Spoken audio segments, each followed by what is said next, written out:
Welcome to the Cookbook, where we invite guests on to share the ingredients of what has helped make them the successes that they are. All of it, the good, the not so good. You're not going to find anything half-baked here. And our kitchen gets messy sometimes. That's when the fun starts. So come on and join us.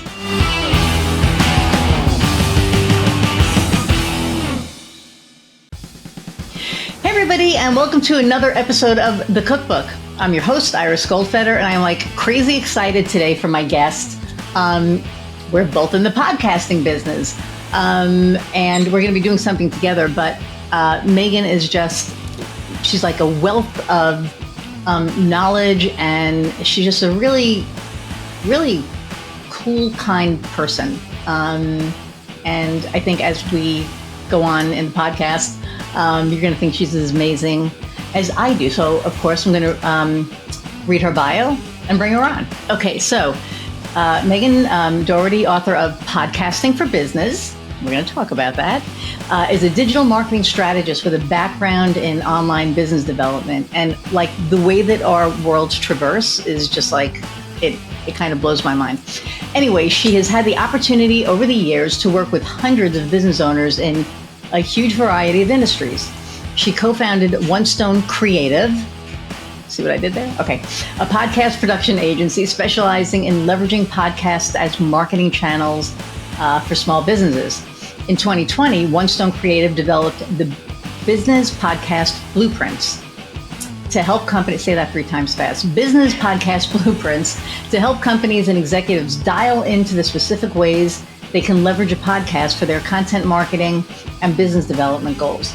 Megan is also the creator of the Podcasting for Business Conference and author of Podcasting for Business, How to Create a Show That Makes a Bottom Line Difference for Your Company. She currently lives in Western Quebec with her spouse, 2 cats, 4 chickens, that a hawk almost got, but she saved them because she's a great chicken mom, and over 65 thriving houseplants. When not devising new ways to use old content, she painstakingly creates from scratch items that are easily and cheaply available in many stores. Okay, so without further ado, let's meet Megan. And now I have my mic in the right place. Hi. Hello, Iris. Thank you so much. I've been looking forward to this call so much. Oh, no, me too. And I love how, you do digital marketing. I do digital marketing. You do podcasts. I do podcasts. You do business development. I did business development. I mean, it's like we have this like crazy synergy. And it doesn't stop there. You used to be a cook. I used to be a baker. I know. And I made meals. And so we could have had like a restaurant with me cooking the food and you doing the dessert. So this is like a partnership that's like meant to be. So absolutely. And you have creative and I have creative, and it's just all so cool and awesome. So, but we're not going to tell you about all that right now. We're going to talk about other stuff, and then we'll get into those things. First off, thank you for joining me today. I've been really looking forward to this. I just, ever since, I'll give you a quick background. I was doing one of the panels for I think it was like VC Europe X. And it was the first panel that we did for LGBTQIA plus business owners. And in my divine wisdom, I decided that I should have 7 people on the panel instead of like a normal panel for an hour of maybe about 4 people. But I'd never put a panel together before. Megan was one of the panelists. And Megan is quiet, so Megan did not get as much airtime as everybody else did, which I felt really bad about. But anyway, she's just really awesome. And we reconnected in a podcasting group last month, and a whole bunch of magic happened. So just really cool. So, okay, so tell us about Megan. Well, I guess you could give a good starting there. A little bit of a quiet person, which is kind of a funny personality trait to have when you are in broadcast media as a profession. But I think one of the reasons I'm good at what I do in my business partner. Well, we're good at this because we're behind the scenes people. So like I take huge joy in other people's projects and considerably less in talking about myself. So that makes us really good at being, supporting cast for other people's podcasts. We really enjoy that. And I love running businesses. You alluded gently and politely to the fact that I'm a giant nerd. So I'm all about the stats, all about the data. And I love building the systems and the processes around things. So there's just so much fun to do in this industry, which I know you know. Yeah. Yeah. And so, but like, how did you get started in all this? Well, it was 2017 and I was in between projects at the time. I had left the kind of the internet marketing education company where I'd gotten like my education and started my career, done a couple of different interesting projects and was just kind of at loose ends. And I got a call one day. It was random. It was out of the blue. And it's from Audrey Casino, who I worked with at the digital marketing education company. And she said, you want to start a business together? And I said, okay. And so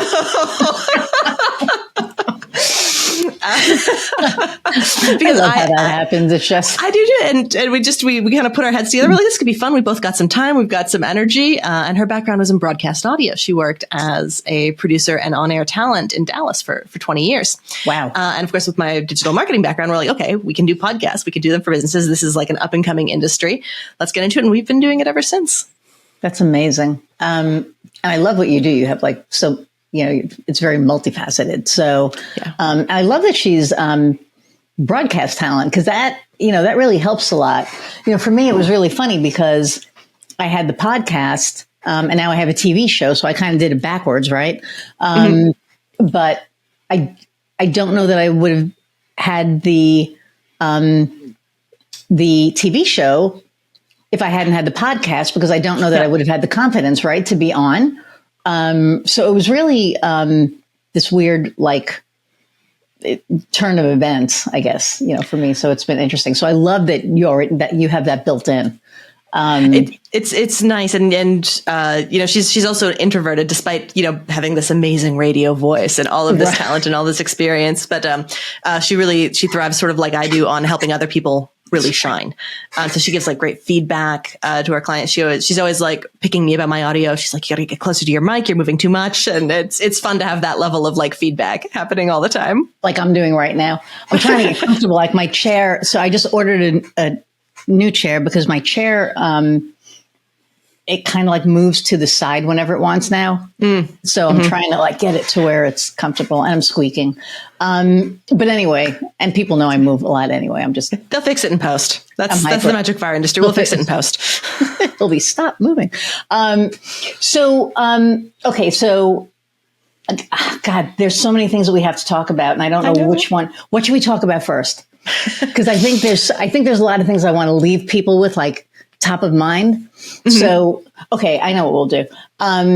So tell us about you, like your story, like how, I don't know, how business development, like, your career path. Yeah. So I always knew I was going to, as soon as I became aware of the concept that I was going to run businesses or run companies, like I remember having business ideas when I was really little. My mom used to call me Meggie the Mogul. Oh my God, I love that. That's going to stick now. I just want Which you is to know. not a name I will answer to anymore, for the record. Only my mother gets to call me Meggie. I won't use it. Thank you. But so I had like all through elementary school, I sold jewelry, I had lemonade stands. When I went to college, I had a cleaning company that I ran on the side. Oh, wow. And then I ended up as a baker and got tired of working on my feet early in the morning all the time. So I did what you did in 2010 and you wanted a new job. I went to Craigslist. And I found a job as a marketer's assistant for a brand new internet marketing education company. It was just started. I was the first hire at this company. I worked with them for 6 years. And I got to grow with the company and it was a phenomenal education. Because the owner of that company was really invested in learning and training. So I got to do, like a reading MBA program. I got to learn to manage people. I got to do training seminars. Wow. And I really got to learn how to help other people build businesses while watching one grow. So like I couldn't have bought a better education than the one I got doing that kind of work. And, over time, as you grow as a professional, of course, I started to have different ideas about how I wanted things to be done. And that kind of urge to have my own thing took back over. So I ended up leaving the company. And then, kind of got into what I'm doing now. So it's been an interesting journey. And there's lots of little side paths and divergences and a couple of wild years there in Montreal, which we don't need to get into. But mostly it's been really fun. You got the years in Montreal. I mean, we all have, that's the beauty about it, right? Is we all have that piece of us. Mm-hmm. Even though people don't want to admit it, it's there. And, and I think it's fun. Okay, so this is, entrepreneurs listen to this. And so I try not to get really structured, although some people want me to be structured. So I get semi-structured. So I guess I'll start with questions. This is kind of weird because the way that it's been has been a really big story, and then I peppered the questions in. But because we have so much that we want to cover, it's kind of this is so different. And I know people are listening and they're going, what the fuck are they talking about? What's coming? What's coming? Right? Okay. Blame me, Iris, because you have this wonderful kind of open style, and you take the time and you explore the stories. And I'm a mean, nasty person who hates joy and loves only spreadsheets. So this is a combination of our styles. A little more structure is very. My wife, who's patiently sitting on the couch, loves spreadsheets, and she's. So you're not an evil person. You're a geek. You're a nerd. I'm a geek. You're a nerd. So you said that you were in business development. Was it corporate? No, this was kind of online marketing. So I worked with people who were building online online businesses, growing audiences. Okay, so .com kind of. .com, yeah. So it was really gotcha. that kind of 2010 to 2016 era when the internet was exploding and all these businesses were starting, and It was the era of the webinar. Was where I kind of came up in the world. Yeah.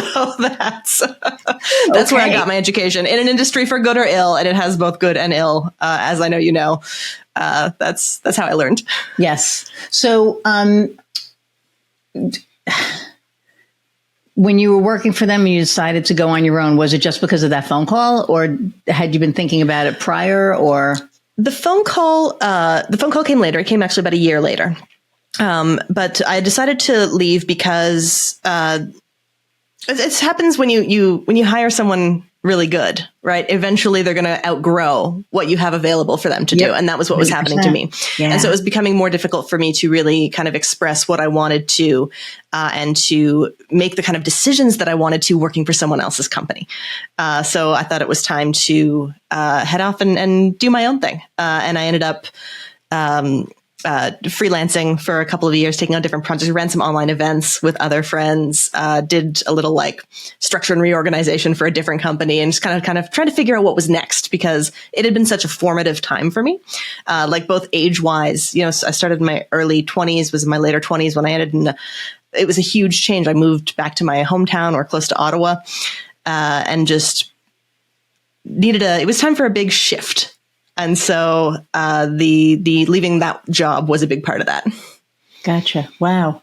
So, God, and it's so funny because I think we all go through, you had, her call you up and say, hey, do you want to start a business?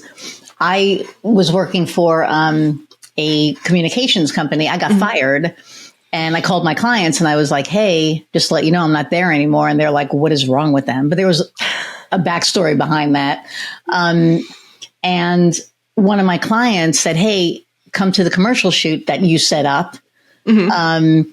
And let's just, kind of talk. So I said, okay. And so I get out there and, he said, you want to start a business together? And I was like, I didn't say yes right away because, it's like pros and cons, right? It's like, okay, let's see, because he was a guy, and I know that sounds terrible, but men and women, they want different things, I think. And then there's different dynamics. And so He was up in Chicago. I drove up to Chicago the following week. We weighed the pros and cons, and the pros weigh out, the cons. So we just went ahead and did it. And then I created the LLC down here, which was good because we broke up like 4 years into it. So everything stayed in my name. And then I had another partnership that didn't work out. And that was a whole nother story that I won't talk about.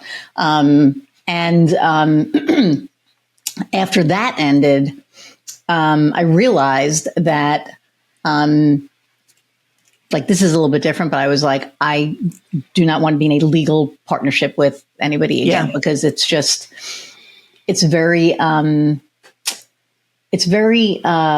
could be very restrictive depending on who it is. So I grew the business, for 2 years under a non-compete. And I found skills that I didn't know that I had, and I wouldn't have found out if I wasn't under that. Yeah. So it really worked out. Like everything just worked out the way it's supposed to. But the podcast, literally, we ended our partnership. A few weeks later, I found a diagnosis because I had gotten sick from COVID. Could have died. Didn't know that until he said, "You're going to live." And I went, "Huh?"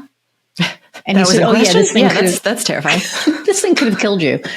And I literally got in the car, cried, called my wife, then my mother-in-law. And then as soon as I got home, I called Kofi and I said, "Okay, let's do the podcast." And that's how it started. And then I think he came over the following week and we sat here and we started masterminding on, okay, what are we going to call it? Yeah. Duh. And it literally was like, we looked at each other, duh, the cookbook. It's a gas stove creative, right? So it's funny how things just kind of fall into place, I think. It is. That's such a great example, I think, of a difference in our personalities for all the similarities that we have, because I was producing podcasts for 5 years before I ran out of excuses to not have one of my own. So I eventually had to start one and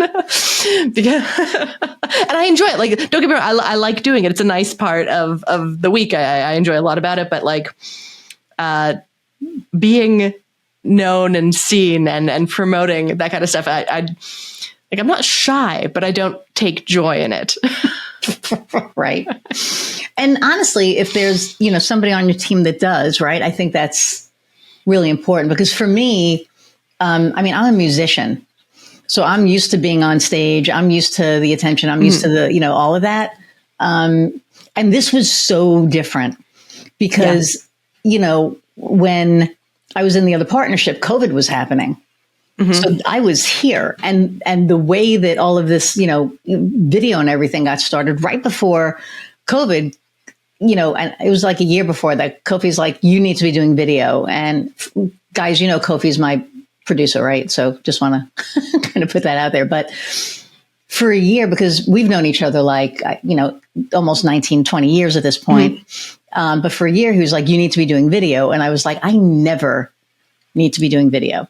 Because to me, when you went on Instagram and you went on all these things, it was like the movie star type of people that were, perfect, all of these things. And that is not me. So when COVID hit, I turned to, because I was stuck in the house, I turned to LinkedIn and I just started hopping in on this marketing thread that was happening. So I just kind of, said, "Hey," and I threw my opinion out, and then people just started embracing me and my opinion. And one of the women was Nina Forreep. And she did this whole video thing, and it was called the Video Challenge. It was a 30-day video challenge where you had to do a video every day of the month.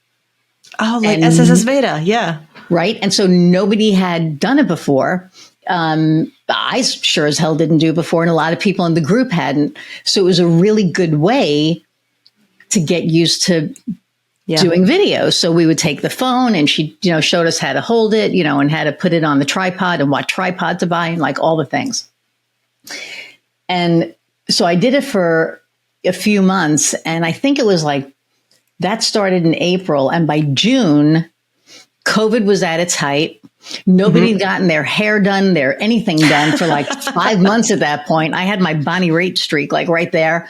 And it was nobody gave a shit how anybody looked. It was the message. And when that message came through, that it was like, it has nothing to do with how you look. I mean, obviously you don't want to come in with like a dirty, whatever. Yeah. But, you don't have to be Taylor Swift. Sorry, I'm a minor Swiftie now. I just think she's like dynamic. Or a Melissa Benoist or something like that. You could be us and be on video and, share your message, whatever message, it is. Because whatever message we convey, there's somebody out there who needs to hear it. We don't know it. But there is. And what I find really interesting is that as I was doing my video, I would get DMs being like, oh man, I was thinking about that, but with you bringing it up again, it made me decide to act on it. Or, you brought up a really good point of XYZ, and it was like, wow, this matters. What we do matters. So that's what I love about it is, we don't, we look decent, right? We're well dressed. We're, so. Put together, right? But tidy. We're tidy. Yes. But I think the important thing is that whatever we say, somebody needs to hear, or they wouldn't be listen.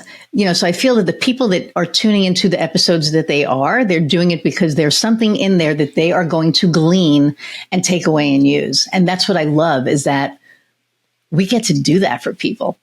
It's like we get to be that that voice that kind of is like, okay, go forth, child, and do what it is that you want to. And I love that about this. So I feel really honored, that we get to do stuff like this. So what advice would you have for somebody thinking about becoming an entrepreneur? Oh, for becoming an entrepreneur, the first is, do you have literally any other feasible way to make a living? That's awesome. No, but I think there are people who kind of have always wanted to have control and have the responsibility and have all of the freedom that comes with that. And there are other people who don't, like my spouse. They hear about like the decisions I make or the ups and downs that come that are a perfectly normal part of running a business, and they're just like, absolutely not. Right. I never want to do. There's no way I would ever want to do that. Perfectly valid life choice. So I think if someone's thinking about it, the question is, how much risk are you willing to take on, and how much responsibility are you take on? Because I'm sure you've had these feelings. I'm sure every entrepreneur has had the feelings. Sometimes you just want a grown up to come and fix the problem, or to like, you want to be able to go ask someone, please handle this. There's no one else to handle this. So I think if you're kind of considering entrepreneurship, you do have to consider that the buck will stop with you. And I mean, I love having that responsibility. I feel like I'm good at having that amount of responsibility of being an entrepreneur and running a company. But again, I got a lot of experience in seeing other people doing that before I ever did it for myself, other than like on a really small side hustle basis, right? So I had an idea of what I was getting into. So I think if you're really serious about entrepreneurship, I'd try to get hired at an entrepreneur-run company for maybe not a long time, maybe for a contract, but like spend a little time if you can be, someone's executive assistant or do a contract project, see what it looks like on the inside in the industry that you want to work on. Because that could give you a lot of insight and maybe reveal some things that you didn't know about running a business. That is some of the best advice. So I ask that question mostly every episode. And we always get, different types of answers, but that is such a good idea to see what it looks like. I think the only thing that they won't see is when, the door is closed and we're banging our head against the wall. Like, what the hell were we thinking? And then also you might not also get to see like those moments of when everything seems really awful, but then like that client says, actually, yeah, I am ready to go. Here's the check. And that euphoria of things like turning right. Oof, it's a good moment, but it's a very private moment for the most part. That dance that you do when the door is closed. Yes, it's very private. Yeah. So the very best and the very worst you won't get to see, but you'll get to see a lot of at least you'll have a sense of like, what are the decisions I'm going to have to make? What are the things I'm going to have to organize? Right. What does it look like when it goes wrong? Because when it does, it's going to be your fault. And you got to be ready to deal with that. Yeah. I mean, you have to be able to take ownership of whatever. And if you cannot do that in life, don't become an entrepreneur, because you will have to own it. Even if it's not your fuck up, right? If it's somebody else's, it's still your business. It's yours. Yeah. Anytime any member your team screws up, disappoints a client, that's on you. Yep. 100%. And that's the way it goes. We just had something happen this week where my intern, we were doing, we do social for a local bug company. He's integrated pest management. He's not a bug company. I just want to be real clear. He's very particular about that, but it is what he does, right? It's very specific. Like they're not exterminators. They are pest management, because they use chemicals specific to the bug, and they're safe. Yeah. It's a trip, and they're safe for your kids and your pets. So, but one of the images was supposed to be a wolf spider. And when I looked on because we always use, licensed pictures, when I looked on it and I, put the search in there, it came up and it said wolf spider. And it had like 2 eyes. Well, actually, it had 5 eyes. It had like 2, and then it looked like a smile. It actually was kind of cute. And I don't like spiders, but this thing, I was like, oh, that's kind of cute. Although wolf spiders go on the back of their things and like they hiss at you. They're like, they're not happy spiders. Anyway, we love that. So, I send him the thing, and I think he like approved everything except for 2. So I switched the 2 out. One of the ones I switched out was the wrong one. So we posted it. And, he said, that's what did he call it? Oh, a huntsman spider. Oh, big difference. How the hell do you know that? I have an aunt in Australia. Oh my God. Anyway, so I said, so what's the difference? He goes, the huntsman has 5 eyes and the wolf spider has 6 eyes. And I went, are you kidding me right now? So he goes, people look at us to be the bug experts, and if it's the wrong bug. And I went, so I said, okay, we're going to take it down. And he's very kind with me. Like we've grown to be friends. He's a really great client, but he's also a good friend. And I said, that's on me. So he said, well, but I sent it. And I said, no, that's on me. So I apologize. It's not, I'll make sure it doesn't happen again, but it's on me. And he said, that's what I appreciate about you, is that you because it is. And I'm okay with it. I'm okay with saying, okay, I missed that, or yes, my team member missed it, but I should have caught that in the email when it went back and forth. So I'm fine with all that. But yeah, you have to have thick skin.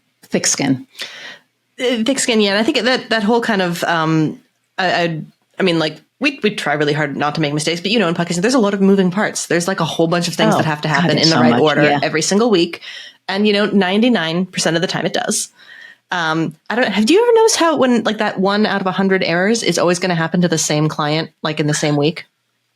And so you're just going to look completely incompetent to one person. Yeah. And they know that you're not, right? Like they know you're not. But it's like it always lands on one person at one time, and it's brutal. But yeah, I think how you handle that kind of mistakes though is such a big thing. Yes. Like especially when you don't make a lot of mistakes, and when you're dealing with someone's media and presentation online. Mm-hmm. So like dealing with their podcast, that's their voice, that's their brand. Dealing with their social, that's how they're engaging with their audience. That's their voice and their brand. You have to. I found like we make a really big, not like a big production, but like when we really make a mistake, that's what we comp the next episode. Because we take it really seriously. And like, we've only had to do that in 6 times in 7 years. Which I think is pretty good. But like, that's the response. If we make a mistake, like if the wrong audio goes out, which has happened, it's not good. Like wrong episode in the feed for the wrong podcast. Bad morning. Very bad morning. And so terrible. So what happened with what did you do? What happens is, and this is the few times did this you happened. Catch it or did they? They caught it. See, that's... And worse than that, one of their audience members caught it and brought it to them, who then brought it to us. And I was just like, oh. That's the bad one. So when we catch it, we right, we're like, we're so on it. Hey, I just want you to know we caught this. But yeah, when their audience so yeah, and like it's only been one time. It's come like through two layers of people. Usually we'll catch it first, which is good. But yeah, that was not a fun one. But it was a totally simple little error. Like it was just a matter of there are two files next to each other and just the wrong one was selected. Right. Easy mistake to make. Should have been easy to catch, but it gets busy. We all get busy sometimes. 100%. But yes, that's kind of the case. It's like, okay, yeah, we're going to fix that. Obviously at no charge. Your next episode is going to be free. Yes. But like that kind of like really taking mistakes seriously. I think when you make them and really taking ownership for them as a company, people do respond to that really well because there are very few people who don't understand that humans occasionally make errors. Right. And I think if you own the mistake, most people are quite gracious. Right. And then I think it's I know a company who they made a mistake and they blamed the client. Ooh. And it was like, why would you do that? What? No. That's not good. No, it's not good. I have an amazing client. She listens to this all, like when she's walking and stuff. So hi, Michelle. She listens all the time. And we do her social media as well. And she'll write the post and then she'll have, either we do, video, because we do video for her and then we produce it and then we, put that out as content, or there's a particular article that, she likes. So she'll write, she'll write the post. She'll put the link in and then all we do is literally cut and paste it and put it in there and make sure that it gets out on time and everything. And I forgot what happened, but there was like a wrong article and she always lets me know, right? Yeah. Because I'm not on LinkedIn that early and I probably need to be. So I'm going to try and get better about that, and she'll catch it and she'll be like, oof, the wrong, this was posted. And I'm like, oh shit, I'm, so sorry.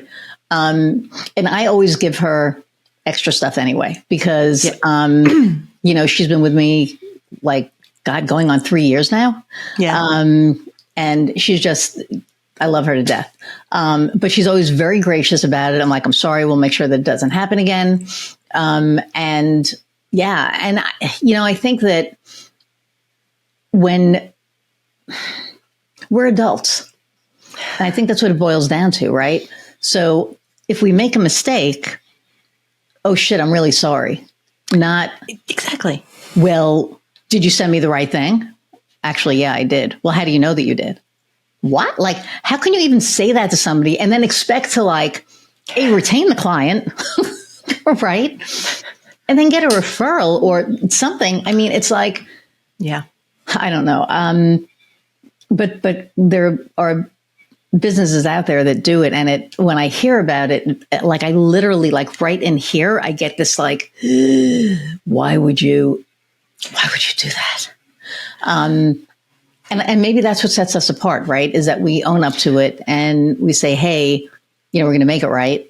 Yeah. So I think that's super, super important.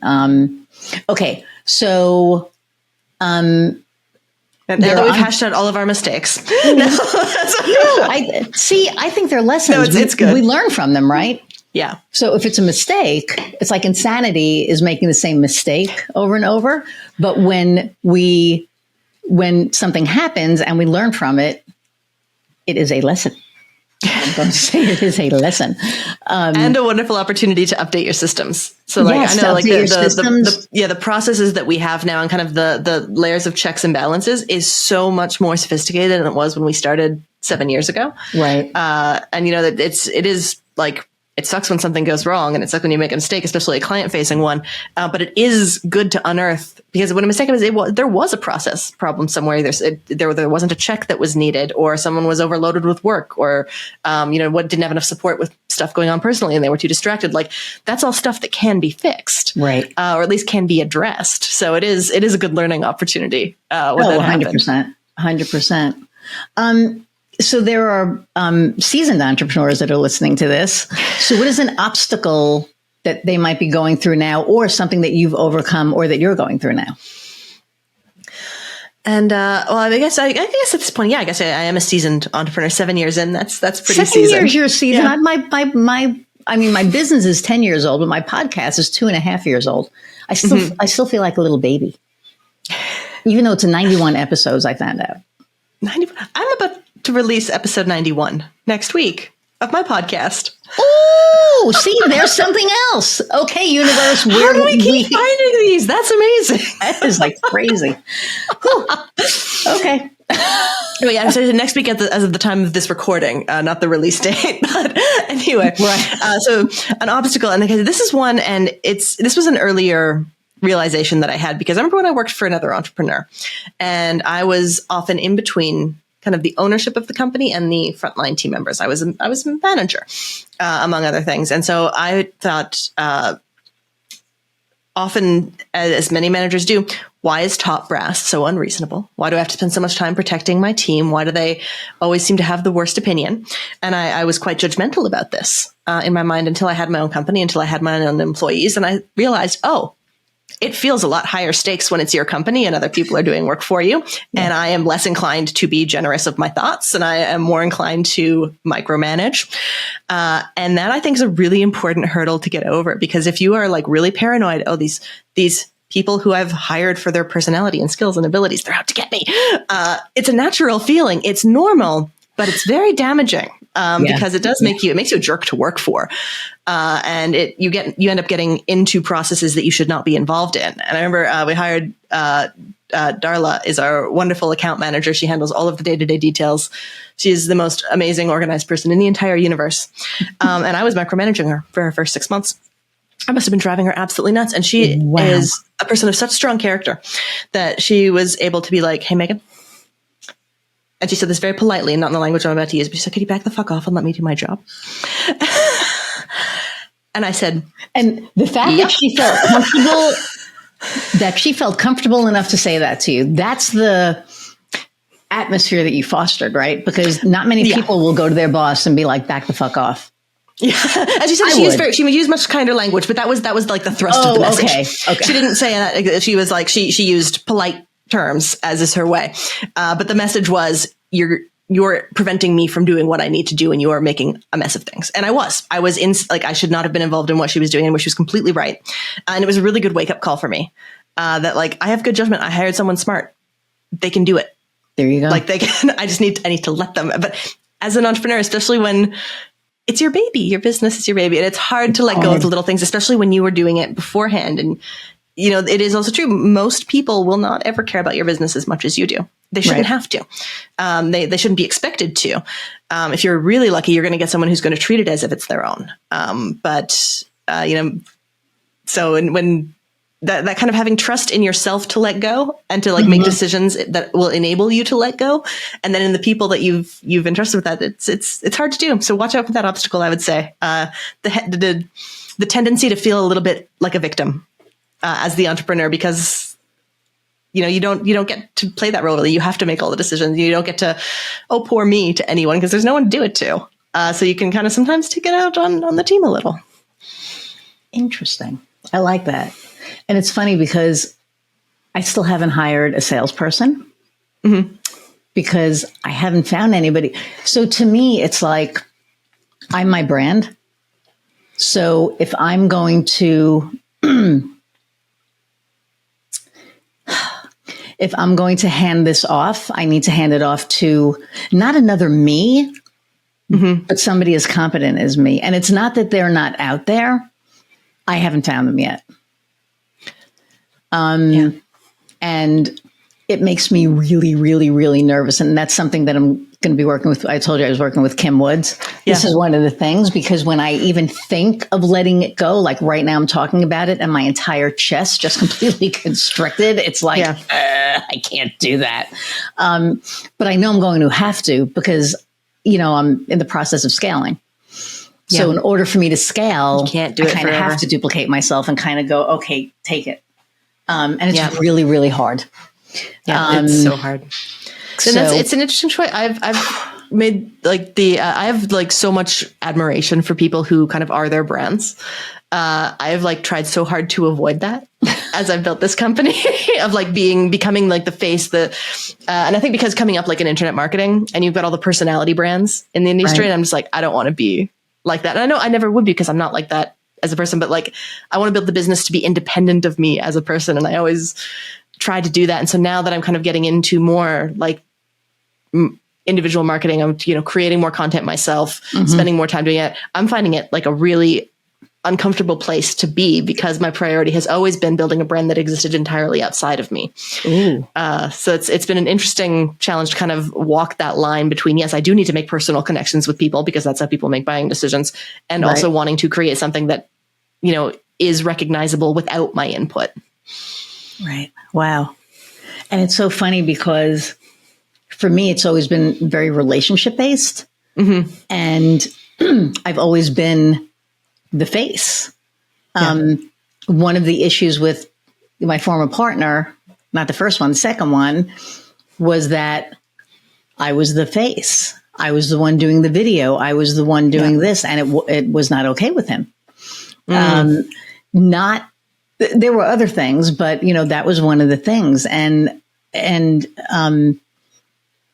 it was really interesting because like this is my comfort zone.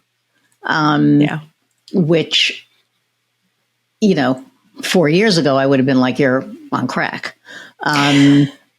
But this is my comfort zone. Like this right here is my little kingdom, right? I have, my little camera, my little mic, and then all the other stuff. But this is where I make all my decisions. This is where I do all the things. Because somebody's like, why don't you have a backdrop? For the TV show, I have a backdrop. But for this is, you're getting me. So you're getting Darth Vader and Mando up there and, Grogu and my lightsabers that I made, and a really funny story with a vase that Lindsay Wagner signed. Nice. But so the funny story behind it, and I'm going to like totally go on a tangent, but I used to work with a woman named Lindsay Wagner, but Waggoner. And for my birthday, she gave me that vase. And so it was always up on my, we have like a whole bunch of vases on the top of our cabinets. Well, anyway, so we always laughed that Lindsay Wagner gave me a vase for my birthday. Well, last year, Lindsay Wagner was going to be at Comic-Con at Indiana Comic-Con. So I said to Heather, and she's like, only like you're fucking crazy. Only you would do this. So I said, what if we take the vase that Lindsay Wagner gave me, have Lindsay Wagner sign it, and then take a picture with Lindsay Wagner with the vase that Lindsay Wagner signed that Lindsay Wagner gave us. I love it. That's incredible. incredible. So we did it. Yeah. And it was so funny. And I hadn't spoken to the vase giving Lindsay Wagner in years. And so I reached out to her on Facebook and I told her what I was doing. And she goes, that's like the sweetest thing ever. I can't believe you still have that. And I was like, well, yeah, I mean, because it meant a lot, right? But it was just really funny that it was Lindsay Wagner and it was like this whole like Lindsay Wagner thing. But anyway, so we got the thing done. When I was explaining it to her, she looked at us like we were incredible, like we were nuts. Because I said, so our friend Lindsay Wagner gave us this, and she's looking at me going like, yeah. Now she's 74. I almost want to ask her, but I can't remember. I think she's like 74 or 76. So she's a lot more fragile than the bionic woman. Right? So, like she kind of got it, but she didn't get it. Her handler got it. She thought it was like the funniest thing she ever heard. And then when I was explaining it to Lindsay, and she's trying to find a place to sign it, because of course it's not a smooth base, as you can see. It's like anyway, so it was, you had to be there, but it was funny. So anyway, I don't even know how that came up, but okay. So, I know what your differentiator is. We're not going to talk about that. We have about, I think, like 15 minutes. So what I want to do, you and I have stuff going on, but I want to talk about your book, which is launching today. Technically, it's because a very exciting we had day. filmed this earlier, but I said film this. We recorded this earlier, but the book is coming out today. So why don't you tell the people about your book? So, podcasting for business is subtitle "How to Create a Show That Makes a Bottom Line Difference for Your Company." Is the end result of kind of the years that I and other team members have spent figuring out how business owners can actually get value out of podcasts. Because very often you start a podcast and you've got a lot of enthusiasm and everyone's excited about it, and you make some great episodes, you meet some great people, and you have a really good time. And then a couple of weeks later, you're like, "So what's happening? Are we going to make some money out of this? Or is that guest going to become a client? Are we going to repurpose this content?" And then you think, yes, we're definitely going to do those things. Eventually that'll happen. We need to, just put in some more time and some more effort. And so you do it for another couple of months, and then you can't really still see any direct line results in many cases. Sometimes you do, sometimes you get very lucky, but often it's really hard to figure out what is the value. So we figured out, how do we track the value, different kinds of value? We have a method called the Business Podcast Blueprints, which is kind of having an overarching level, high level goal for your podcast, the prime directive, if you will. And once you choose that, you can optimize the show for different business outcomes, kind of nestled underneath that overarching goal. And when you do that, then all of a sudden, then you've got these piles and piles and piles of data that's telling you how successful the different elements of your podcast are. And when you track those and look at the time, you've got clarity. Okay, we're putting in this much investment in the podcast and we're getting this much value out of the podcast. And the value might be in new relationships. It might be in sales. It might be in SEO. It could be all sorts of different things. There's 15 different business outcomes in the book to optimize a podcast for. But it's a complete system of how to make these decisions, how to optimize the podcast, and then how to kind of functionally podcast, especially if you've never done it before.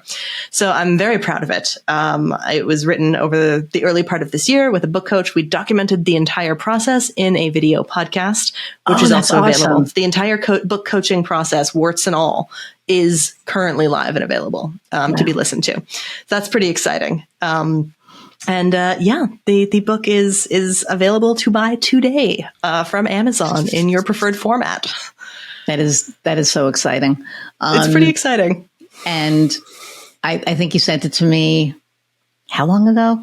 And it's really, really, yeah. And I have not had a chance to read it yet. And I'm going to. Like I have I think 4 books that I have to read in the next probably 2 months, because people have sent them to me, and I'm like, I promise. And it's hard to make time, because our day doesn't end. My day doesn't end at 5:00.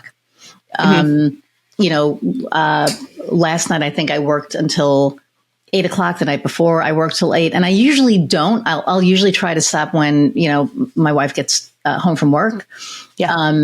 But the Democratic convention has been on for the last 3 days. I've gotten 0 sleep because it has been so exciting and exhilarating that I'm up till 2-3 o'clock in the morning. Like, I can't go to sleep. Yeah.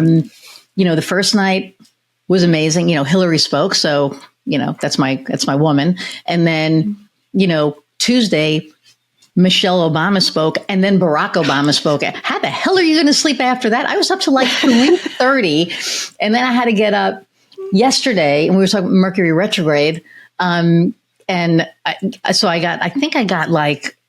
Tuesday, I think I got about maybe 4 hours sleep. And then last night we watched it. And it was just, Tim accepted his nomination for vice president. Yeah. They had his football team out there. I mean, it was just amazing. And so we're all fired up. I have a presentation that I have to give this morning. So I have to go over it with my wife at 2:00 in the morning. So again, I felt, I got to sleep at 3. So I think I've had maybe 12 hours sleep in the last 3 days. Tonight I will sleep, because tomorrow, I'm off. I'm taking the day off. So yay. Yeah. Good for you. My wife is having a medical thing done, so not a bad thing, just a routine thing. And I'm like, I am taking the day off. So, sleep will be there. But yeah, so there's not enough hours in the day. So the book is, if you're thinking about doing a podcast, get the book. Or if you have a podcast and you're not sure that it's kind of pulling its weight in the same way that it could be, get the book. And there is a present for book buyers today. So if people make the decision, because it is launch day, I run a conference in the fall. It's a virtual, all online, all recorded podcasting for business conference. If you order a book today, you will get a free ticket. So it's 3 days of amazing content. It's going to be fantastic. And the book is pretty good too. Like, I have gotten some really great feedback on it. I think it's fun to read. It is, what did my spouse call it? Entertaining and exhaustive, which is... I love that. What's funny is you being a nerd, that is so like on point. And I don't mean that in a bad way. I mean, oh yeah, it's good. You are so data driven, right? I'm more like, let's just do the thing. And we're doing the thing and we're doing it. So yes, so get the book, get the goodies that come with it. And then, so we have a little surprise cooked up. We do. That was an accident, but it just kind of worked. It was accidental. It just like happens. So, Megan and I, after we reconnected, we started talking, we saw all of these synergies, as you can see, that we've been talking about. And one of the things, was that Megan really enjoys doing audio podcasts, and we really enjoy doing video podcasts. So we were like, And then we were like, well, Megan has this knowledge of all of the technical pieces, and we have all of the pretty stuff. So all of the video and the branding and all of that. So we kind of put our heads together and said, maybe we should do a podcast mastermind. Ta-da! And the sky opened up and the angels started singing and the universe was like, yes, there was a reason that you two reconnected. And so here we are. So we are doing a mastermind in September and a teaser in September as well. And what is it called? The teaser is called Create a Killer Podcast Concept. So one of the first things you need to do after you decide, hey, you know what, I should have a podcast, is figure out like exactly what you're going to be doing and why. So like the concept or the conceit of the show. What's it going to be like? What's it going to accomplish? And what's it going to sound and feel like? And that, if you can kind of come up with a good one for that has a great business purpose, that fits in with your branding and that works with your messaging and is kind of integrated with the other things that you're doing in your business, then you've got a pretty solid chance of success. So we've got the time set if it's going to be Tuesday the 17th, which is a week from today. Just a week from today, on at 1 p.m. Eastern, just a half an hour. And in that half an hour, Iris and I are going to teach you how to develop a podcast concept that you can take and run with, or join us to do further masterminding on, should you so desire. All of the details will be forthcoming on Tuesday. Yes. So we're not going to announce all of it, but I will say that later in this month is when we will be doing the mastermind. And the mastermind is going to be filled with all of the things that you need to do to create your own podcast. And it's very exciting. And I love that. I love that we get to do this together, because I do too. We are literally like opposite sides of the coin. Like you are the strategist and the thinker, and what is it? You're the right side of the brain and I'm the left side of the brain. I think that's the breakdown. Yeah. Did I get it right? Or is it the left or? I can never remember. I always screw that up. Anyway, well, whichever side of the brain, we are each other's opposites and we complement each other so well. And I love that, because there aren't a lot of times that you get to do that, right? There are just some people that are creative and there are people that are, more technical, and they don't have that, symbiosis. Symbiosis. Thank you. And we do, and I just love that. And it's like, go ahead. Oh yeah. Well, what I like about it too is that because we're each able to kind of bring these different angles to it, so everyone who attends the teaser, especially for the podcast concept, is going to get a very fleshed out idea.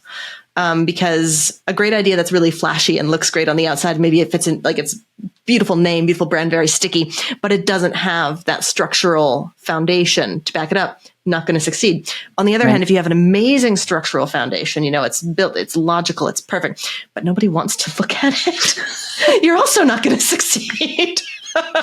So you really do need both. And so getting to work with you on this, I think it's just such a wonderful chance to like really create something that is complete. And we're going to do it in 30 minutes. So like sign up for this one. It's going to be great. Yeah. And this one's free. So if you sign up for this one's free. The one at the end of the month is not, but once you get through this half hour, you're going to want to join the mastermind because you are going to learn so much that it's going to be like, why wouldn't I? So, and we created it that way purposefully, on purpose. We did it on purpose. So, so yes. Well, thank you. I just clapped. I don't know how loud that was, but I have my gain control on, so hopefully I didn't just blow somebody's eardrum. So see, this is the things that, we're cognizant of as we're recording, right? Like if we, are we wearing a lapel mic, which we don't, but if we are, and you slap your chest, it's going to make noise, right? For me, and this is my big irritation with video. Like I know video is the way, like it's popular, but just because I don't have the training or the discipline to look at my webcam instead of looking at you in the screen where we're recording. And so sometimes I'm seeing my own eyes go a direction I'd rather than not be going, because I know you should be looking, of course, as I'm doing right now, directly into the webcam rather than at the person that you're talking to. And I just never remember to do it when I get interested in the conversation. I look at you. When I'm talking to the audience, I look in the webcam. But when I'm talking to you, I look at you. Should I be talking to the webcam? See, that's something that we're going to talk about. I don't know. I've never done that. Because that's what gives you the straight on look, right? Because that's the view that you're getting. So if I'm looking at you right now, but I feel like my eyes are sort of looking down that way. But if I look up like this, I'm looking straight ahead now. Oh, see, I'm learning something new. And every day, that's one of the things that I love about what we get to do and what I get to do. I learn something new every single day, and I love it. So I love to embrace that. Yay. I'm glad we got all of the things out into the ether, and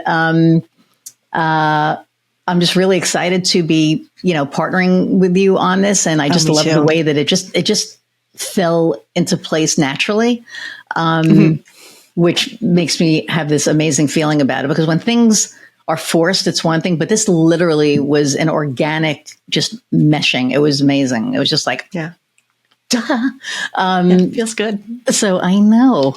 Well, thank you for spending an hour with my audience and me. And the last question that I ask all of my guests is, what lights your fire? Lights my fire is making things. Lights my fire more than anything else. I like to build things. So you mentioned in my bio that my hobby is painstakingly recreating from scratch things that are cheaply and easily available in many stores. Last night I spent 3 hours canning peaches. Not because I can't buy canned peaches. Can you send them to the States, or oh no, they won't, because it's agriculture. Never mind. Okay. But so I love to make soap, and I love to do fiber crafts, and I like to grow my own vegetables and meat, and just the act of making thing that is exciting. And I think that kind of comes into work a little bit too. We get to build new shows from the ground up, and we get to build new systems to support them from the ground up. So of all the things in the world that really light my fire, it is the act of creation, and getting to construct. Oh, I like that a lot. That's so cool. Okay. Thank you so much. Don't go anywhere. I'm going to say goodbye to the audience, and I will be right back. Everybody, thank you so much for hanging out with us again for another hour, plus. If you are thinking about doing a podcast, if you have a podcast, click on the link that we're going to share with you. Go in and check out the teaser, and that will let you know if you want to go to the mastermind. But what we have cooking up, I did it again. Anyway, what we have cooking up is really, really special, and it's going to bring you a really good ROI. So I'm going to end with that. But thank you so much for watching and listening. And again, like, share, subscribe, reviews, give us reviews. And yeah, until next time, go out and find what lights your fire. See ya.